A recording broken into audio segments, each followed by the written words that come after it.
যখন মাটি চাষ করা হয়, মাটিটায় নরম হবে, সেখানে বেশ সুন্দর জল দিয়ে নরম করার পরে কিন্তু সেখানে একটা পা ফেললেও কিন্তু একটা ছাপ পড়বে, স্টেপ ফেললে সেই স্টেপটা পড়ে যাবে।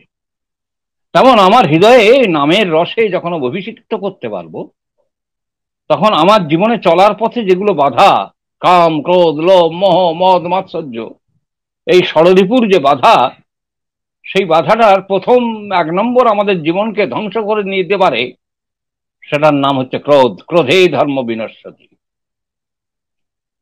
তাই তিনি 1 নম্বরে বললেন আমি অক্রোধী। কারণ এই ক্রোধ থাকলে মানুষের জীবন ধর্মটা একদম শেষ হয়ে যায়, জীবনের অস্তিত্ববাদ তার কাছে অবলুপ্ত হতে থাকে। ক্রোধ ক্রোধ বহ্নি শিখায় সব পুড়ে ছাই হয়ে যায়। তাই প্রথম তিনি বললেন তুমি অক্রোধী হও। তোমার ক্রোধের কারণগুলো তৈরি হবে, কিন্তু তুমি ক্রোধ প্রকাশ করবে না, প্রীতি প্রকাশ করবে, ভালোবাসা প্রকাশ করবে। তেজ তোমার মধ্যে ফুটে উঠুক, তোমার মধ্যে তেজ বর্ণিতে সবাই যেন আলোকিত হয়ে ওঠে। আলোক তেজে ওই ক্রোধটাকে তেজে রূপান্তরিত করতে চাইলেন। এই ক্রোধটাকে তেজে রূপান্তরিত করার জন্য তিনি প্রথমে বললেন তুমি বলো আমি অক্রোধী। তারপরেই একটা মহাশত্রু আমার জীবনে আছে, কথায় কথায় আমাদের ঠুনকো মান। কাঁচে যেমন টোকা মারলে ভেঙে যায়, সেটা জোড়া লাগে না, তেমন আমার মানটা এত ঠুনকো, ওই কাঁচের মতো, ঠোকা মারলে ফাট করে মানে লেগে যায়। এটাকে বলে ঠুনকো মান। আমরা প্রত্যেকে কিন্তু অভিমানী, অর্থাৎ নিজের দিকে মানটাকে ঘুরিয়ে রাখা আছে। অপরের মান সম্বন্ধে আমার কোনো বোধ নেই, ক্যারেক্টার সম্বন্ধে জানি না, আমি বিশ্লেষণ করতে চাই না। প্রভু সবারে দেয় মান, সে মান আপনি ফিরে পান। এ ক্যারেক্টারাইজড আমরা কেউ হচ্ছি না। তাই বললেন, সেকেন্ড শত্রু বললেন বলো আমি অমানি। তুমি মানের দাবি করো না, মান দিতে থাকো। তারপরে মানুষ অভাব অনটনে পড়ে, অলসতা একটা মহাপাপ, আমি নিরলস।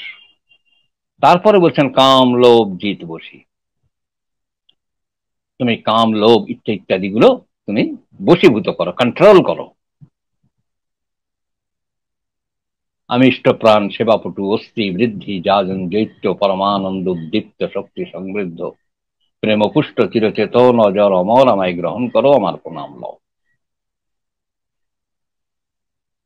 আমি ইষ্টপ্রাণ, এইটা আমি যত বলবো তত আমার ইষ্টপ্রাণ, আমি যখন বলছি আমার কান শুনছে, আমার হৃদয় শুনছে, আমার প্রাণ শুনছে, আমার অহং শুনছে, আমার মান শুনছে, আমার কাম শুনছে, সবটা শুনছে আমি ইষ্টপ্রাণ।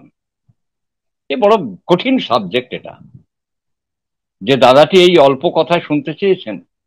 এক একটা শব্দ, আমি অক্রোধী, আমি অমানি, এরকম এক একটা শব্দের উপরে 1 ঘন্টা 1.5 ঘন্টা 10 ঘন্টা 20 ঘন্টা আলোচনা হতে পারে।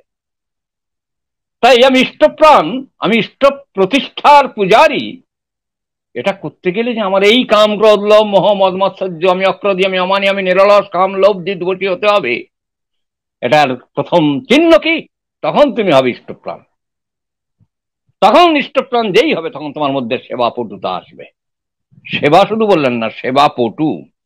যে সেবায় মানুষ আনন্দিত হয়, উদ্বর্ধিত হয়, বিকশিত হয়, প্রকাশিত হয়, তার নাম সেবা পটু। আমার অস্তিত্ব বৃদ্ধির জন্য আমি সেবাপটু হব। অস্তি বৃদ্ধি যাজন জৈত্র।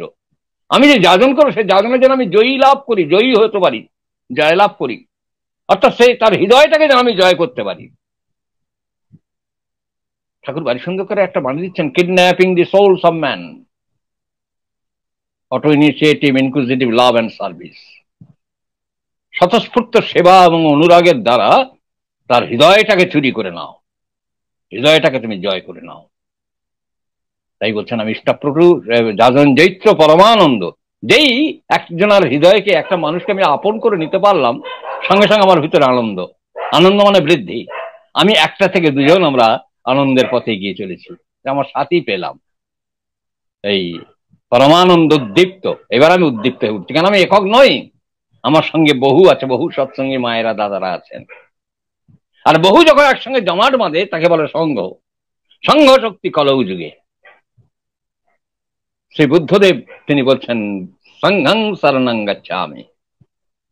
প্রথম বললেন ইষ্টং শরণং গচ্ছামি, বুদ্ধং শরণং গচ্ছামি, তারপরে বললেন ধর্মং শরণং গচ্ছামি, ওয়ে অফ লাইফ। ওই আমি অক্কল ঘিয়ে আমি অমানি আমি নিরলস, এগুলো হচ্ছে ধর্মের এক একটা অঙ্গ বিশেষ। তারপরে বলছেন ওই যে যখন সবাইকে এই পরমানন্দ উদ্দীপ্ত শক্তি সমৃদ্ধ, আমি শক্তি সমৃদ্ধ কখন হব? যখন বহু মানুষের মধ্যে আমার এই আনন্দ ভাবটা সঞ্চার করতে পারবো। বহু যেন মানুষগুলোকে আমার নিজের বলে মনে হবে, সবাইকে মনে হবে আমি আমি আমি, আমি বলে আরেকটা আলাদা আমি নয়, বহু আমির সঙ্গে আমি একটা আমি। এই আমিত্ব বোধ যখন বহুর সঙ্গে মিশে যাচ্ছে, তখন সঙ্গ শক্তি কলৌ যুগে,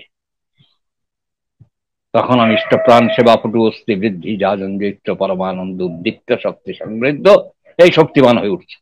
প্রেমপুষ্ট চিরচেতন অজর অমর আমায় গ্রহণ করো। আবার সেই চিরচেতন অজর অমর, এই চিরচেতন হলে তখন সে অজর অমর হতে পারে।